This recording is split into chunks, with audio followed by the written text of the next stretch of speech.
The airplane cabin is silent, the kind of silence that hums, tight and uneasy. A father stands in the narrow aisle, holding his little boy's hand.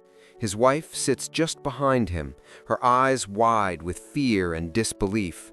A flight attendant blocks the aisle, arms crossed. "Sir, we need you to deplane." The father's voice is calm, too calm. "Can you tell me why?" The attendant hesitates, glancing toward the cockpit. "It's been decided, sir." "By who?" he asks quietly. "The captain."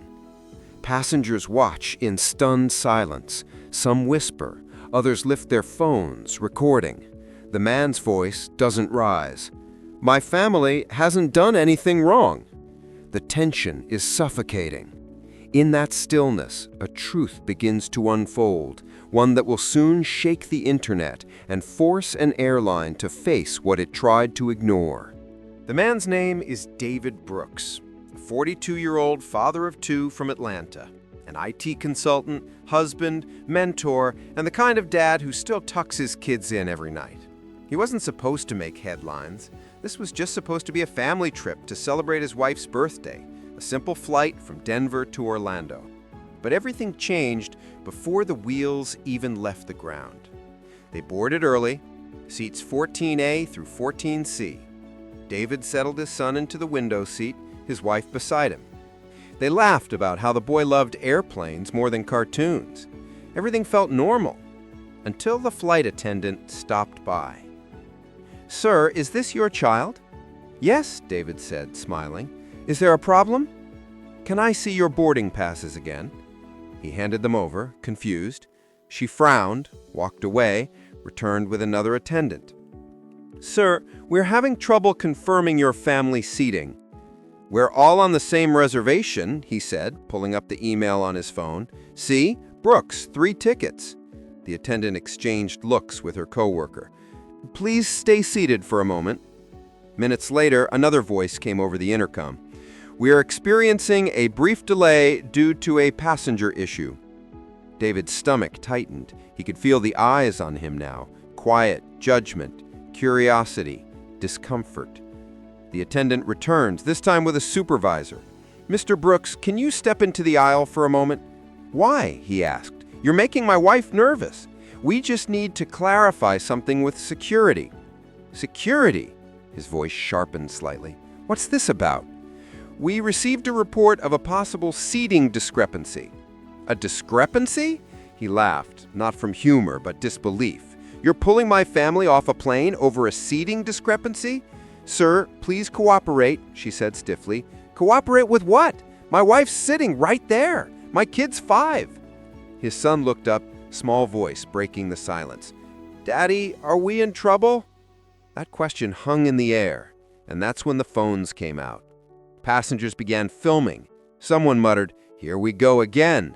Another said softly, "This doesn't look right." The flight attendant repeated, "Sir, please deplane." David took a slow breath.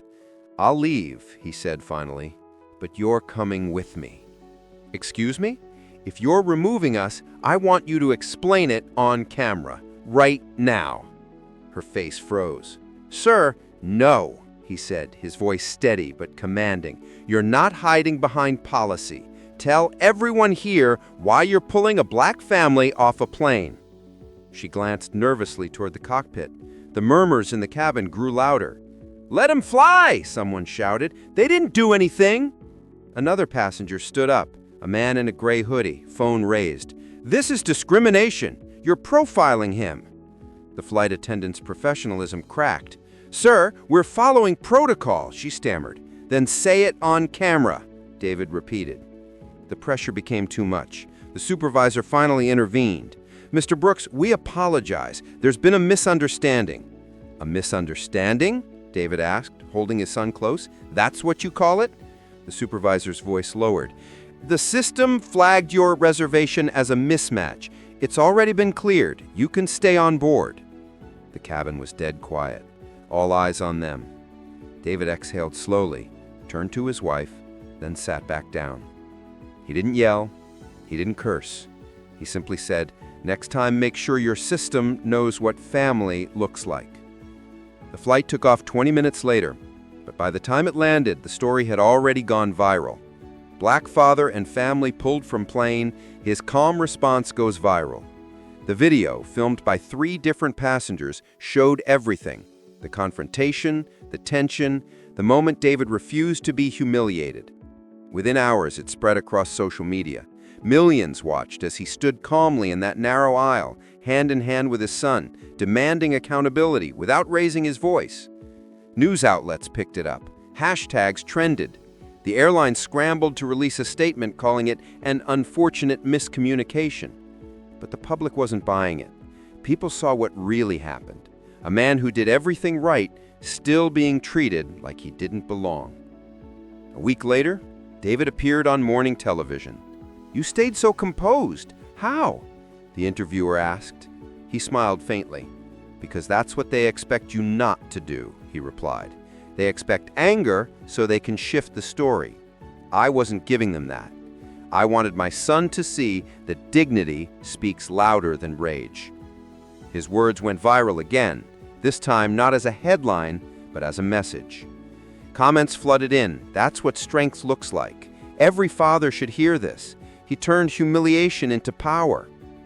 Months later, when the airline invited him for a private apology, David declined. Instead, he asked for something else: mandatory bias training for all staff. Weeks after, it was implemented. Quietly, permanently. The man who had been asked to leave the plane ended up changing how that airline treated every passenger who came after. If you've ever been calm when the world expected you to break, this story is for you. David Brooks didn't shout, didn't fight, didn't run. He stood tall for his wife, his son, and every family who's ever been made to feel like they didn't belong somewhere they paid to be. Share this video if you believe dignity is the strongest form of resistance. Comment below if you've ever seen or experienced unfair treatment while traveling, because speaking up is how we change the system. Subscribe to this channel for more true stories that reveal what really happens behind polite policies and corporate apologies. Stories that remind us that calm isn't weakness, it's strategy. David's reaction didn't just go viral, it rewrote the narrative. He showed the world that real strength isn't about volume, it's about values. The next time you see someone standing up quietly against injustice, don't look away. Watch, record, support. Because every peaceful stand is a step towards something better. His flight was delayed, but his message soared higher than any plane that day, and it still hasn't landed.